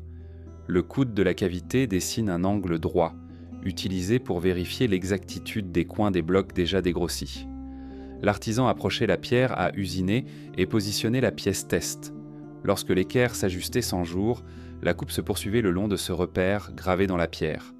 Ces outils angulaires figés dans le granit constituent une archivette muette, témoin d'une géométrie ordonnée. Comment ces formes euclidiennes furent-elles déterminées, génération avant qu'Euclide ne mette son nom sur la géométrie ? Le long des murs de granit, des traits parallèles, réguliers, marquent des unités de longueur. Certaines gravures correspondent à la coudée royale. Cette mesure de l'avant-bras de l'artisan environ 52 cm. Chaque segment sert de référence, transmise de pierre en pierre, pour calibrer des repères temporaires ou pour contrôler la longueur des nouveaux éléments à transporter vers le chantier. Parfois, on distingue encore la graduation de la palme et du doigt, subdivision plus fine pour mesurer des décalages millimétriques. Cette toise fossilisée dans la roche se rapproche d'un protocole cartographique. Comment a-t-on standardisé ces mesures sans un système d'écriture élaboré ? Au centre de la carrière principale, un long sillon, orienté dans l'axe nord-sud, fonctionne comme un gnomon horizontal.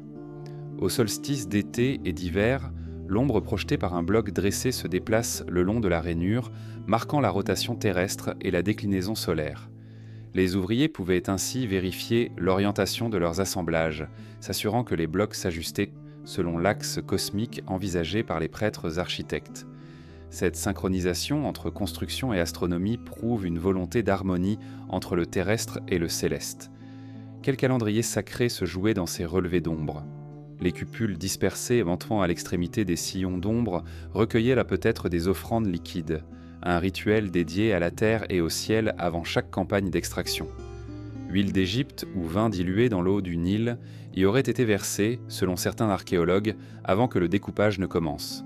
Ainsi, l'instrument technique devenait autel miniature et la mesure acte sacré. Comment cette dimension rituelle s'inscrivait-elle dans la routine des tailleurs, mêlant dévotion et précision géométrique ? Les structures d'amarrage, en retrait de la falaise, portent encore les marques circulaires laissées par les bases de mâts de bois. Ces perches servaient à tendre des cordes horizontales, établissant des lignes de niveau temporaire sur toute la hauteur des blocs. Les cordes, enduites de poussière blanche pour mieux contraster, laissaient une trace visible, validée chaque matin avant la taille. Lorsque la corde reposait parfaitement dans la rainure, l'ouvrier savait que le prochain trait de burin respecterait l'horizontale rigoureuse. Quel geste de la main déposait cette poussière ? Et comment les tailleurs coordonnaient-ils leurs gestes dans un concert silencieux de gravité et de tension ? Certaines dalles abritent des ensembles de petits creux circulaires, groupés en rangées précises. Les chercheurs y voient les emplacements de pieds, de mannequins, supports en bois sur lesquels on plaçait des maquettes de blocs, afin d'éprouver leur forme et d'évaluer l'équilibre avant l'extraction définitive. Cette mise à l'échelle préliminaire servait à réduire les risques d'éclatement intempestifs pendant le transport. L'ajustement de la maquette dans ces cavités permettait de prévoir les tensions internes au granit. Comment ces pratiques de prototypage ont-elles été pensées sans recourir aux mesureurs modernes, mais grâce à une approche empirique de l'expérimentation ? La communication entre les différents fronts d'extraction reposait sur des signaux lumineux et sonores, mais aussi sur un lexique gestuel ancré dans la topographie. Les instruments de mesure ancrés dans la roche servaient enceinte de pointe de convergence. Chaque équipe ajustait son repère au même outil, garantissant l'homogénéité de l'ensemble.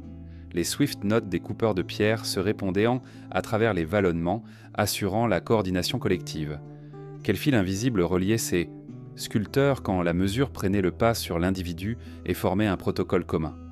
L'abandon progressif de ces carrières, avec l'épuisement des veines de granit et l'évolution des techniques dynastiques, entraîna l'ensevelissement des instruments sous le sable et la poussière.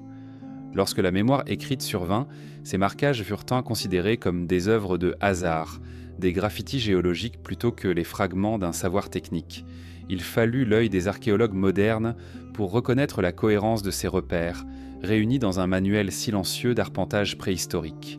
Comment la pierre, en se voilant sous le désert, garda-t-elle l'écho d'un protocole disparu ? Aujourd'hui, la photogrammétrie et le lidar redonnent vie à ces instruments figés. Chaque rainure peut être datée, mesurée et replacée dans un système de coordonnées virtuelles. Les relevés numériques restituent les profils tridimensionnels des trous à fil à plomb et des canaux à eau, révélant une précision centimétrique. Pourtant, l'expérience tactile, la vibration du granit sous le doigt, demeure irremplaçable. Seuls ceux qui marchent aujourd'hui sur le plateau ressentent la densité de ces vestiges, comme la trace d'une main invisible. Quel dialogue silencieux s'instaure entre l'ancien artisan et le chercheur moderne, quand tous deux lisent la géométrie inscrite à même la roche. Tandis que le jour décline sur Assouan, les instruments de mesure se couchent dans l'ombre et se dévoilent à ceux qui savent se regarder. Plus loin, dans les vallées de Gebel et Silsila, des pics mégalithiques attendent que l'on déchiffre leur propre langage silencieux. À l'aube, la silhouette des falaises de Gebel et Silsila émerge du Nil comme une forêt pétrifiée.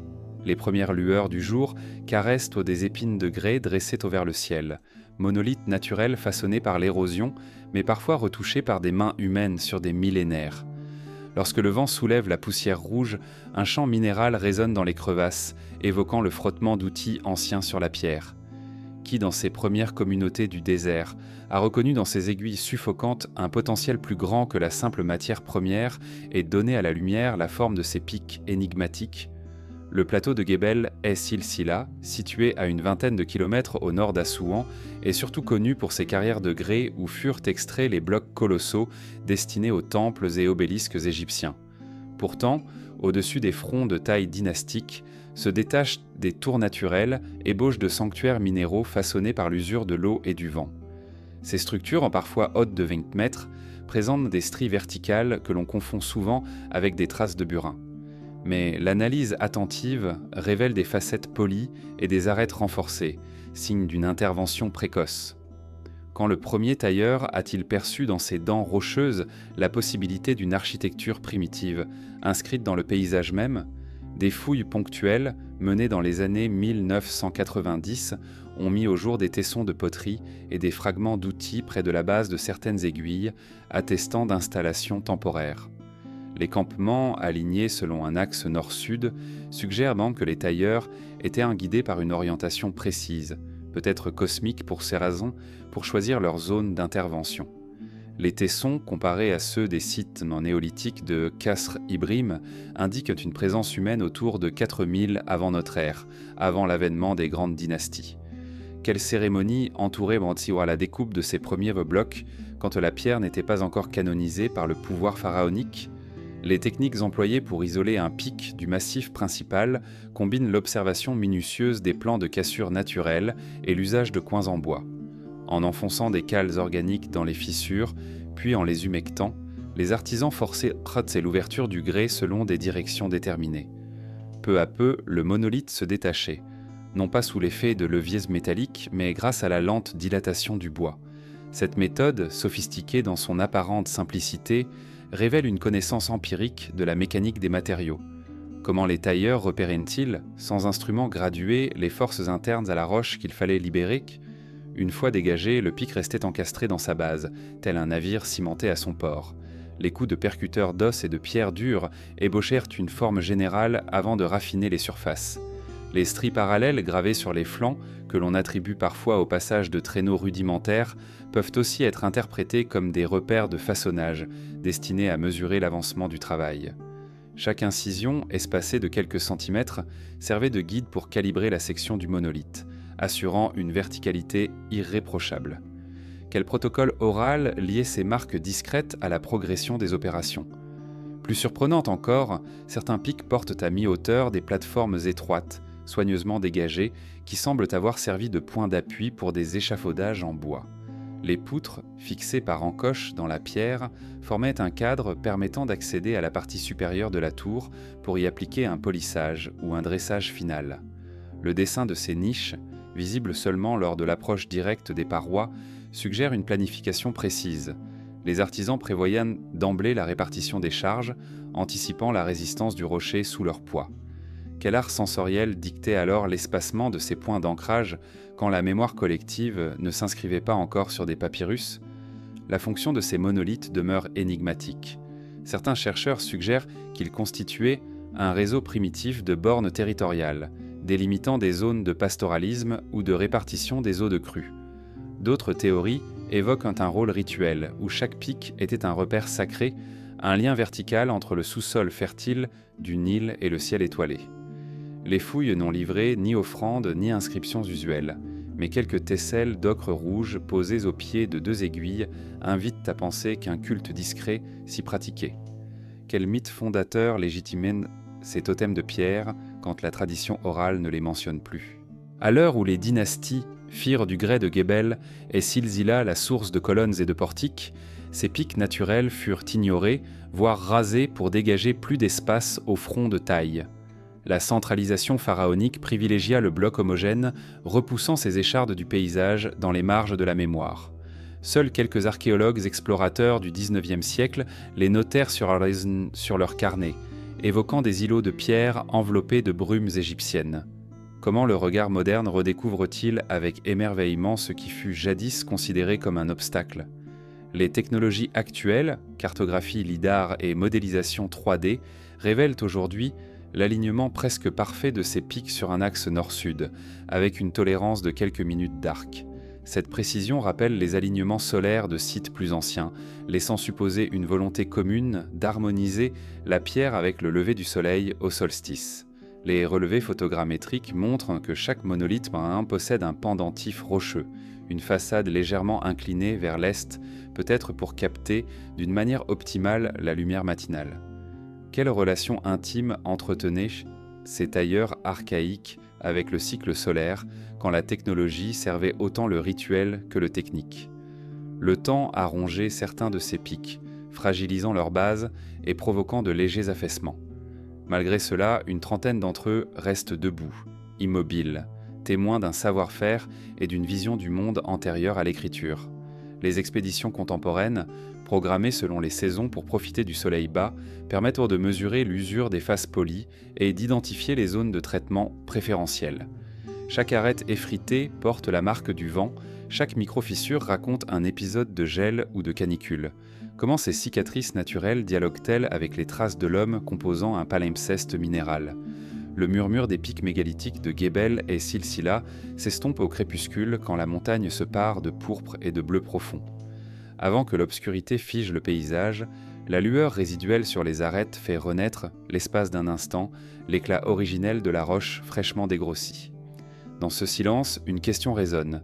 Quels autres chefs-d'œuvre d'ingéniosité priment sous les strates du désert, attendant que l'on déchiffre leurs lignes et que l'on célèbre la rencontre entre la nature et la main humaine? Alors que les aiguilles de pierre de Gebel et Silsila se taisent sous la poussière du désert, nous rejoignons les vestiges humides de Karanis, où l'éclat d'une flamme s'ensuit illuminait autrefois les nuits silencieuses des rives du Fayoum. Dans cette oasis trapézoïdale, à l'ombre des palmiers et des canaux d'irrigation, des artisans ont conçu des lampes d'une pureté étonnante, capables de brûler l'huile la plus lourde sans noircir les parois de la céramique. Mais comment, avant l'ère des poêles à foyer fermés, ont-ils maîtrisé la chimie et la géométrie du feu pour obtenir une lueur claire et immaculée? Au bord des bassins alimentés par l'eau du Nil, les fouilleurs modernes découvrent des fragments de lampes moulées, identiques dans leurs formes et leurs dimensions, témoignant d'une production de masse soigneusement standardisée.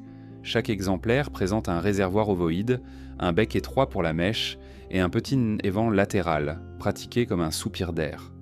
Ces perforations, loin d'être de simples ornementations, équilibrent le tirage du feu, un apport continu d'oxygène sans excès, garantissant une combustion complète de l'huile. La flamme, alors tendue comme un fil vibrant, ne libère pas la fumée opaque qui, ailleurs, obscurcit les plafonds. Comment cette architecture interne, discrète et précise, est-elle née des tâtonnements d'antiques expérimentations ? Les lampes de Caranis étaient principalement fabriquées à partir d'une argile fine, extraite dans les dépôts limoneux du Fayoum, puis grillée à haute température pour atteindre une porosité minimale. Les potiers appliquaient ensuite un engobe de kaolin, une argile blanche plus pure, avant la seconde cuisson.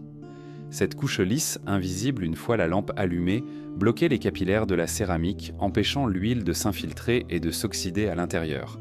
Sans cette étanchéité, le contact de la flamme avec l'argile aurait produit une fumée grasse, saturant le réservoir de résidus. Quel savoir empirique dictait le dosage de chaque composant, quand la tératologie du feu se jouait dans l'épaisseur d'un millimètre d'engobe. À Caranis, la source d'huile demeurait le secret le mieux gardé. Les graines de ricin, de sésame ou d'olive étaient pressées dans des meules rudimentaires, puis filtrées à travers des nattes de fibres végétales. Les traces organiques retrouvées dans les canaux de filtration révèlent un usage mixte. Huile plus légère pour la lumière, résidus plus lourds réservés à la cuisson et aux onguents. L'huile claire, débarrassée de ses fractions épaisses, brûlait sans goutte de fumée, produisant une flamme stable et résolue. Quel rituel silencieux accompagnait cette extraction minutieuse, quand chaque goutte livrée à la lampe devenait un trésor luminescent. Avant d'être versée dans la lampe, l'huile était souvent mélangée à de petites quantités de natron et de salpêtre, deux minéraux issus du drainage antique du Fayoum. Ces sels dissous dans l'huile facilitaient la vaporation complète et réduisaient en réel la production de suie en abaissant le point d'ébullition et en neutralisant les acides gras. L'effet, subtil mais remarquable, générait une combustion plus propre et un dépôt presque invisible autour du bec. Comment les connaissances chimiques de Caranis ont-elles anticipé, sans équation ni laboratoire, les principes de la chimie des solutés appliqués au feu ? La mèche, pièce maîtresse de chaque lampe, était constituée de bandes fines de lin ou de papyrus tressées avec soin. Les artisans calibres avaient appris à égaliser le diamètre de la mèche, ni trop épais pour affamer la flamme, ni trop fin pour provoquer un tirage irrégulier. Lorsqu'on l'amorçait, la mèche s'imprégnait rapidement de lubrifiant naturel, permettant un démarrage instantané. Dans l'obscurité, les lampes de Caranis s'allumaient d'un simple frottement, comme une promesse de clarté. Quel geste précis assurait la torsion adaptée, évitant le noircissement prématuré de la mèche et garantissant une braise constante. Les lampes étaient souvent disposées dans des lanternes de bois et de cuir, suspendues près des portes ou chevillées au mur intérieur des maisons. Le cuir travaillé en fines lanières protégeait l'huile des courants d'air, tout en laissant passer la chaleur nécessaire à l'éclairage. Cette enceinte semi-étanche, doublée à l'intérieur de feuilles métalliques, cuivre ou étain, réfléchissait la lumière et prévenait tout éclaboussement. Ainsi, la lampe demeurait propre, prête pour la nuit suivante. Quel protocole de suspension et d'entretien rituait la vie domestique, quand la flamme incarnait la bienvenue et la sécurité. Sur les sites funéraires de Caranis, des offrandes de lampes intactes témoignent d'un lien entre la lumière et l'au-delà. Les archéologues ont retrouvé des inhumations où plusieurs lampes, non allumées, reposaient près du défunt, offrant un guide symbolique pour les ténèbres du voyage posthume. La suie étant absente, la pureté de la lampe soulignait son caractère sacré, un compagnon immaculé pour franchir l'oubli. Comment les rites mortuaires ont-ils intégré cette technologie quand la lampe devenait métaphore de l'âme éclairant les ombres ultimes ? L'absence de suie n'était pas seulement un confort visuel, mais un défi technique permanent. Les artisans de Caranis avaient mis au point un protocole de nettoyage. Chaque soir, la lampe était blanchie à l'eau salée, éliminant les résidus microscopiques. Les traces de ce lustrage se lisent encore sous la couche d'engobe, révélant des micro-fissures rebouchées avec de l'argile fine. Cette maintenance systématique préservait la qualité du matériau et la clarté du réservoir. Quel équilibre entre usage quotidien et souci artisanal garantissait cette constance quand la lampe portait la mémoire de chaque foyer ? Les strates archéologiques révèlent une évolution progressive de la forme. Les premiers modèles, plus rudimentaires, laissaient parfois échapper de fines volutes de fumée à l'allumage. Les versions ultérieures, plus allongées et dotées de double bec, offraient une autonomie renforcée et un éclairage plus diffus. Les lampes bipolaires servaient à éclairer de grands espaces, marchés ou ateliers de tissage, tandis que les lampes monobec restaient emmenées l'apanage des chambres intimes. Comment cette diversification fonctionnelle, observée sur plusieurs siècles, reflète-t-elle la maturation d'une industrie domestique coordonnée ? Le plan de Caranis, avec ses rangées régulières de maisons et ses canaux ordonnés, suggère un schéma urbain réfléchi, où chaque foyer contribuait à la cohésion de l'ensemble. Les lampes à huile sans suie, produites dans des ateliers de potiers spécialisés, circulaient dans toute la cité, reliant les quartiers entre eux par la seule force de la lumière. Les archives papyrologiques tardives mentionnent un syndicat des lampistes, chargé de contrôler la qualité des produits. Quel degré de réglementation et de standardisation existait-il quand la lampe n'était pas seulement objet, mais garant d'une harmonie sociale ? À Caranis, la flamme nettoyée laissait apparaître un halo limpide, reflétant les murs peints et les fresques colorées. L'effet était double. L'éclairage offrait un spectacle apaisant, et l'absence de fumée préservait la fraîcheur de l'air intérieur. Les ronciers parfumés, placés près des lampes, libéraient leurs essences lors de la combustion, transformant l'obscurité en salon olfactif. Quel rôle jouent ces combinaisons sensorielles quand la technologie du feu devient expérience immersive, un rituel quotidien de détente et de partage ? Les fouilles récentes ont mis au jour des résidus microscopiques dans les becs, analysés par spectrométrie de masse, traces d'huiles essentielles, de résines aromatiques et même de certaines algues d'eau douce. Ces ingrédients, ajoutés à l'huile de base, conféraient à la flamme des qualités antiseptiques et un parfum subtil. La lampe se transformait en objet médicinal, purifiant l'air vicié des maisons.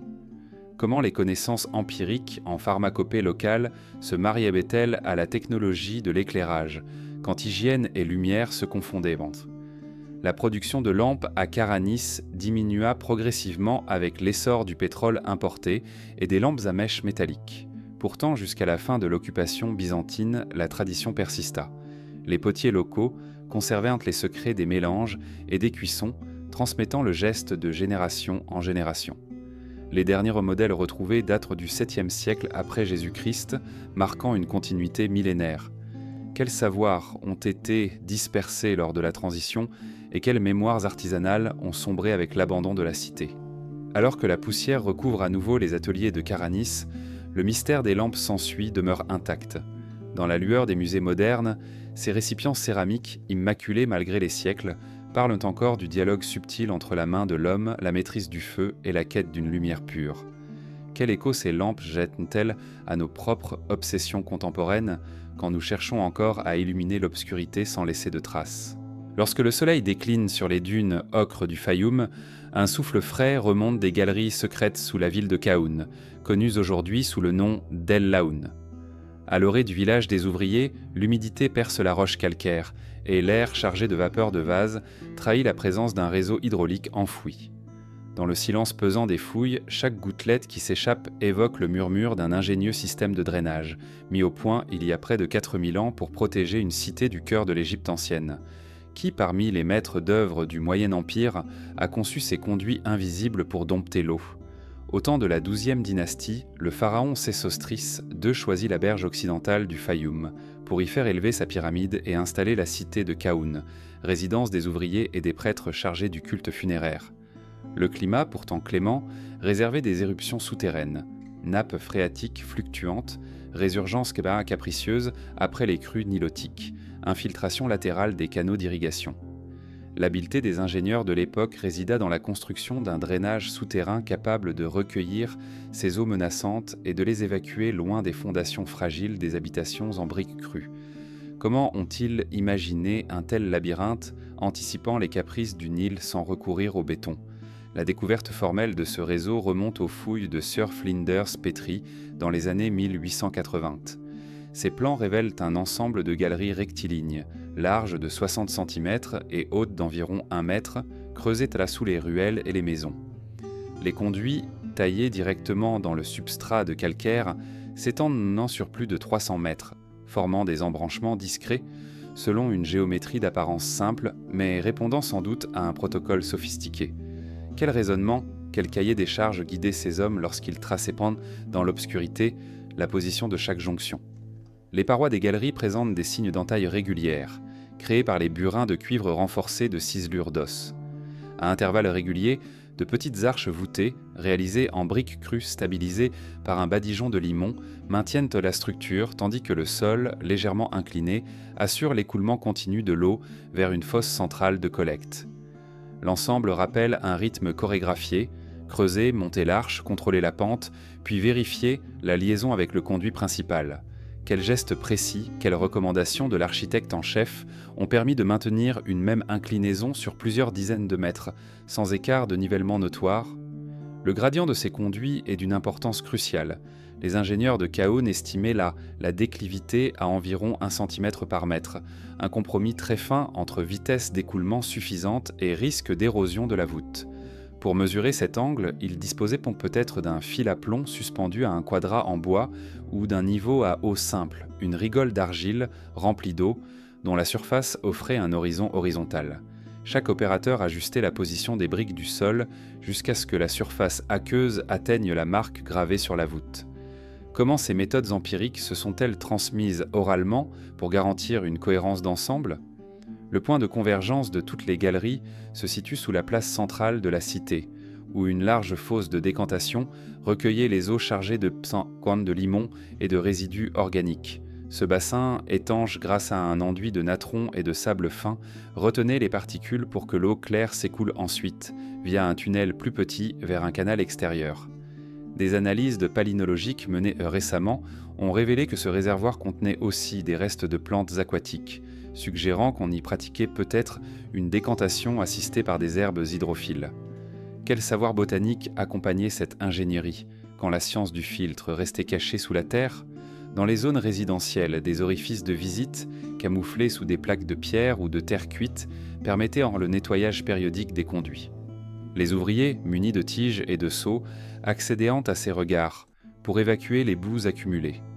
On a retrouvé des traces de graffiti gravées dans les linteaux, mentionnant des dates selon le calendrier nilotique, indication de la dernière opération d'entretien, peut-être consignée par un scribe chargé du suivi. Comment ce système de registre informel liait-il la technique à l'administration locale et dans quelle mesure la vie quotidienne de Kaohn dépendait-elle de ces relevés souterrains?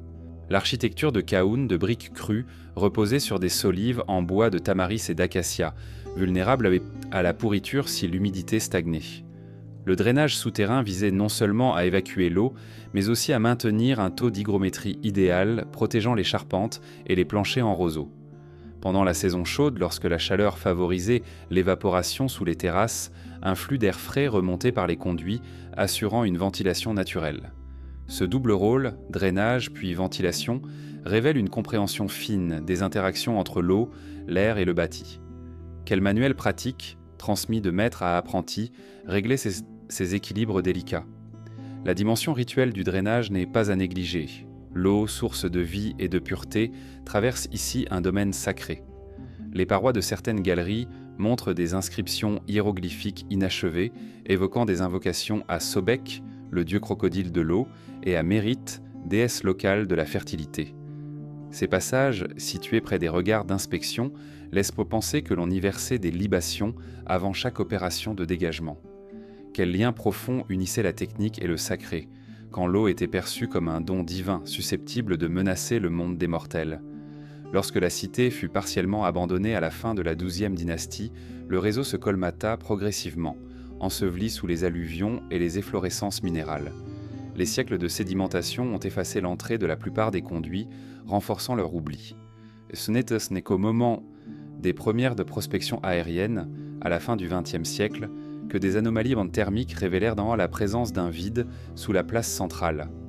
Comment un tracé conçu pour disparaître se fait-il redécouvrir grâce à l'analyse spectrale du sol? Les méthodes modernes, imagerie géoradar et photogrammétrie 3D, offrent aujourd'hui une cartographie précise de ces galeries enfouies, confirmant la finesse des déclivités et la disposition orthogonale des tronçons. Les relevés numériques permettent de modéliser l'écoulement des eaux et de tester des hypothèses de maintenance. Pourtant, le toucher de la pierre polie, les stries laissées par le burin antique, ne peuvent être restitués que lors de courtes fouilles manuelles. Quel contraste saisissant entre la froideur des données informatiques et la chaleur du vestige humain. Alors que le soleil décline à nouveau sur les vestiges d'El Laoun, le réseau de drainage reprend vie dans l'imagination. Un labyrinthe de tunnels où l'ingénierie, l'artisanat et la religion se mêlent pour maîtriser les eaux capricieuses du Fayoum. Sous la place silencieuse, l'ancien pharaon et ses bâtisseurs ont dressé un monument invisible, rappelant que la technologie la plus durable est souvent celle que l'on ne voit pas. À présent, des symboles géométriques plus anciens, gravés près d'Héliopolis, nous appellent à explorer une ère encore plus lointaine de mystères prédynastiques. Dans la lumière ocre qui baigne les ruines d'On, l'ombre des blocs calcaires révèle, comme un langage secret, d'étranges incisions. Cercles concentriques, chevrons réguliers, réseaux de petits carrés gravés à la pointe de silex. Jadis, ces signes ornaient encore des fragments de schiste poli, des palettes cérémonielles et des jarres vernissées, témoignant d'une geste muette née avant l'invention des hiéroglyphes. Qui, aux marges du désert oriental, a tracé ces formes abstraites, et pour quelles raisons ?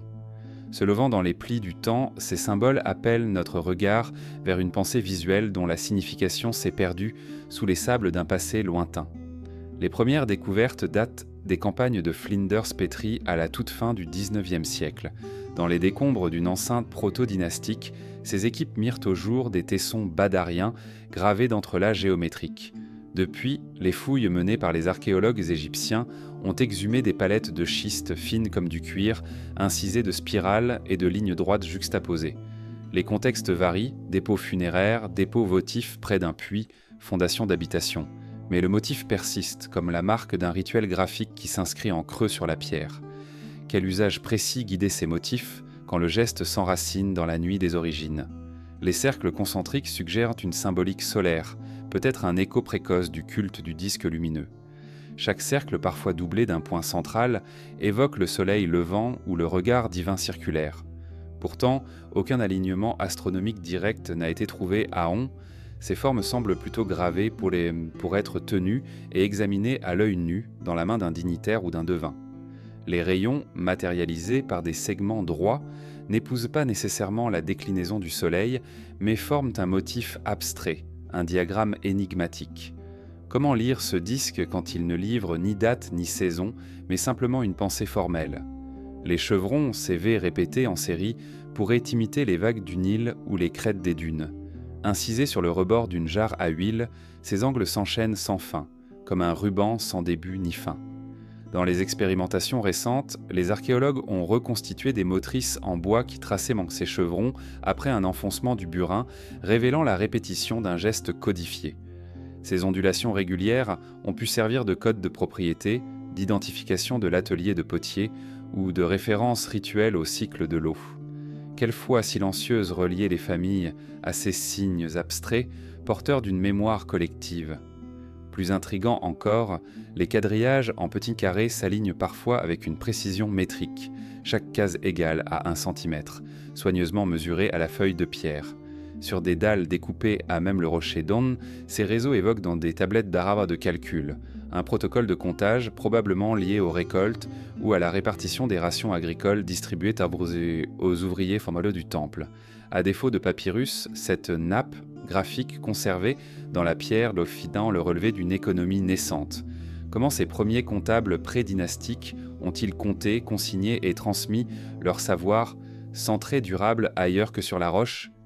L'absence de légendes pictographiques force à comparer ces schémas à des pratiques contemporaines plus lointaines. Les amphores grecques portaient bon des marques de potier, les zigouras mésopotamiennes des tablettes cunéiformes. À On, c'est la pierre même qui livre sa cage de signes. Aucun symbole figuratif n'accompagne ces motifs. Ils se suffisent à eux-mêmes, comme une l'écriture avant l'écriture. Quelle pensée abstraite, quel désir de formalisation détaché du monde concret a pu naître ici, en cet endroit sacré dédié au soleil ? Les fouilles récentes, enrichies de scans 3D, ont révélé des superpositions. Un réseau de carrés plus anciens, partiellement effacés par des cercles plus tardifs, puis recouverts de chevrons supplémentaires. Cette stratification suggère un usage sur plusieurs générations, où chaque atelier ou chaque prêtre ajouté, uchronie muette, s'accouche à l'édifice graphique. L'archéologue doit alors déchiffrer non pas un code fixe, mais un palimpseste millénaire. Comment reconstituer la chronologie de ces gestes quand la pierre confond volontiers les époques ? Le lien avec les palimpsestes architecturaux d'Héliopolis se trouve dans les fondations même des sanctuaires solaires ultérieurs. Les prêtres égyptiens, sans doute maîtres tradition iconographique, ont pu s'inspirer de ces anciennes gravures pour développer le hiéroglyphe du disque et de l'eau. Le signe d'Atum naît peut-être de ce cercle concentrique, la zigzag du Nil d'un chevron en série. Cette filiation formelle, bien que jamais attestée dans aucun papyrus, laisse supposer que l'écriture sacrée s'est façonnée à partir d'une esthétique pré-égyptienne. Quels parangons de style furent emportés pour instituer ces formes comme écriture divine ? Dans la 15e tombe de la nécropole proche, une petite chambre sépulcrale abrite une stèle gravée de motifs géométriques identiques des Hopts à ceux retrouvés sur les palettes d'Orn. Le défunt, un gestionnaire des vergers royaux, offrit-elle sa pierre tombale en hommage à la maîtrise du calcul et du cycle fertile ? Les motifs, disposés en quadrillage sur la stèle, pourraient m'en lister les tâches accomplies ou les âmes servies. Loin d'être décorative, la gravure devient archive personnelle. Comment interpréter ces vestiges funéraires quand la mort s'associe à l'abstraction des chiffres et des formes ? La transmission de ces codes reste un mystère. Les potiers, les architectes et les prêtres dont travaillaient sans hiérarchie apparente, dans un ballet silencieux où la pierre guidait la main et le geste renouvelé. Les incisions géométriques de se faisant dans la pénombre des ateliers, à la flamme d'une lampe s'ensuit, peut-être celle de Caranis, avant de s'effacer dans l'oubli. Qui enseignait ces formes quand aucun scribe ne les consignait par écrit ? Aujourd'hui encore, les symboles géométriques d'Héliopolie prédynastique défient nos grilles de lecture. Ils n'appartiennent ni à l'art, ni à l'outil, ni à l'écrit. Ils sont l'intersection de ces trois domaines, un point aveugle de l'histoire technique et spirituelle. À présent, alors que les réservoirs en argile du Fayoum émergent des fouilles, le regard se tourne vers l'eau et ses architectures silencieuses, prolongeant la quête d'un monde pré-pharaonique où la géométrie fut une langue première. Quand le vent chaud du désert caresse les terres basses du Fayoum, un frémissement de vie se dessine encore sur les rives asséchées des anciens lacs. Ici, des cuvettes creusées et revêtues de couches d'argile aux teintes saumon forment un chapelet de réservoirs silencieux, écho d'une ingénierie hydraulique patiemment élaborée il y a 4 millénaires. À l'aube, la rosée révèle des gerçures fines dans la paroi argileuse, vestige d'un procédé complexe de cuisson en plein air et de compactage successifs, transformant la boue originelle en un bouclier imperméable. Quel geste précis, quelles libations discrètes ont accompagné la pose de chaque lame d'argile lorsque la communauté devait sceller dans la terre un secret d'eau et de survie. Au cœur du bassin du Fayoum, où le Nil s'étendait autrefois en bras multiples, les bâtisseurs anciens ont façonné ces réservoirs pour recueillir les crues hivernales, stocker l'eau douce et la redistribuer pendant la saison sèche. Les premières fouilles, conduites par Walter B. Emery dans les années 90, ont dégagé les contours de ces bassins, certains atteignant plusieurs hectares. Reliés par un réseau de canaux mesuré à la coudée royale, ils pouvaient alimenter les jardins de l'oasis, les vergers de dattiers et les villages de briques crues. L'eau détournée du lac Karun par des digues précaires glissait lentement dans ces cuves, où les sédiments se déposaient avant la saison chaude. Comment ces planificateurs antiques ont-ils estimé le volume nécessaire à la survie d'une population entière, sans tablette de calcul ni instruments gradués ? L'ingéniosité de ces réservoirs résidait dans leur revêtement argileux. Après excavation, les parois étaient tapissées de fines couches d'argile dragée, appliquées à la main ou à l'aide de planches de bois. Chaque couche devait sécher à l'air libre jusqu'à devenir presque aussi dure que la roche, avant qu'une nouvelle couche vienne renforcer l'étanchéité. Les artisans surveillaient la fissuration, arrosant légèrement la surface pour prévenir les gerçures définitives. Un enduit final, composé d'argile mêlée à de la chaux naturelle, donnait une teinte claire et résistante aux intempéries. Quels savoirs empiriques guidaient encore le dosage de ces matériaux, dans un geste mêlant le vivant et le minéral ? Autour de chaque bassin, une levée de terre compacte dessinait un rempart circulaire, renforcé parfois par des palissades de roseaux et des troncs d'acacia. Ces digues, entretenues chaque année avant la crue, devaient en résister à la pression de l'eau et aux courants subis. Des orifices de vidange placés à différentes hauteurs permettaient de régler le niveau d'eau stocké. Un système de vannes rudimentaires, constitué de bouchons en argile et de planches de bois, offrait un contrôle fin du débit. Quand le pharaon envoyait ses émissaires superviser la récolte, ces dispositifs témoignaient d'une maîtrise hydraulique digne d'un grand État, bien avant la centralisation administrative. Comment ces ouvriers saisonniers coordonnaient-ils leurs horaires de curage, de consolidation et de fermeture des vannes quand le calendrier reposait sur l'observation du lever héliaque de Sirius ? Pour la communauté du Fayoum, ces réservoirs étaient plus qu'un moyen de subsistance. Ils consacraient le lien entre la nature et le sacré. Les fouilles dans les caches votives, situées au pied des digues, ont révélé des offrandes d'ocre rouge, de graines et de jarres intactes, déposées avant le remplissage inaugural. Des inscriptions hiéroglyphiques, tardives, mentionnent un culte local d'un dieu lac, que l'on implorait pour assurer la fidélité des eaux stockées. En versant de l'huile parfumée ou du lait sur le bouchon d'argile, on scellait un pacte silencieux avec les forces invisibles. Comment interpréter ces rites quand l'eau se mêlait à la politique et à la foi, forgeant l'identité même de l'oasis? Avec le temps, l'entretien devint crucial. Le limon fin, entraîné par la crue, s'accumulait au fond des bassins, réduisant progressivement leur capacité. 3 à 4 fois par siècle, des équipes de déblayeurs creusaient à nouveau, draguant la vase et la transférant vers des tertres voisins, reconstituant la hauteur des digues. Des graffitis tracés à la pointe d'os sur les parois argileuses indiquent la date de ces opérations. Année 21 de Sésostri II, année 5 de Sésostri II, Sésostri IIIe, marquant la persistance d'un calendrier hydraulique. Quels registres parallèles, sans papyrus mais gravés à même l'argile, ont conservé la mémoire des grandes dragues. L'abandon progressif de ces réservoirs coïncida avec la montée des eaux du Nil, détournées vers des canaux plus profonds sous les laguides. Les digues furent démantelées, les orifices bouchés, la magie hydraulique rendue inutile par l'accroissement de l'irrigation directe. Les citadins du Fayoum migrèrent vers les villes romaines naissantes, laissant les bassins reprendre leur visage de cuvettes asséchées. Pendant des siècles, le soleil a craquelé l'argile, effaçant les inscriptions votives et ensevelissant sous les sables le secret des digues sacrées. Comment un tel savoir, forgé à la sueur et à la foi, put s'évanouir sans laisser de traces vivantes? Ce n'est qu'à l'ère moderne, grâce aux photographies aériennes et aux images satellitaires, que l'empreinte de ces réservoirs surgit à nouveau. Les cercles parfaits, contrastant avec les parcelles polygonales des cultures contemporaines, trahissent l'empreinte d'un projet hydraulique d'exception. Les analyses géophysiques révèlent l'épaisseur des remplissages et la profondeur des digues enterrées. Les archéologues travaillent désormais à la reconstitution virtuelle de l'ensemble, mesurant la capacité de chaque cuvette et modélisant les flux primaires. Pourtant, le toucher de l'argile fossile, les empreintes de doigts gravées dans la paroi, ne peuvent être restituées qu'en levant de minces lames de carottage. Quel avenir pour ces témoins fragiles, quand la technologie moderne rappelle la fragilité de la mémoire antique? Au crépuscule, quand les ombres tombent sur les cuvettes de l'ancien Fayoum, le murmure lointain du lac Karoun embrume encore la plaine. Les réservoirs en argile, vestiges d'une intelligence rurale, susurrant des questions sans réponse. Qui furent ces bâtisseurs de l'eau? Quelle langue chuchotaient-ils à la terre pour en faire jaillir la vie? Et quelles autres prouesses, aujourd'hui englouties sous les dunes, attendent que l'on entende à nouveau leur écho? Quand l'aube se lève sur les vestiges de Memphis, le souffle du désert effleure les ruines de briques crues et de fondations calcaires.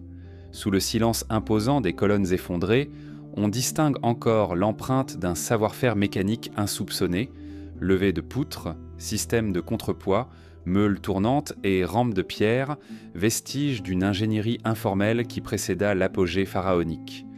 Quels inventeurs, dans ces premiers temps d'une capitale embryonnaire, ont conçu ces machines invisibles? Comment, sans trait écrit ni traité d'architecture, ont-ils façonné le mouvement et le levage pour transformer un paysage néolithique en cœur d'empire?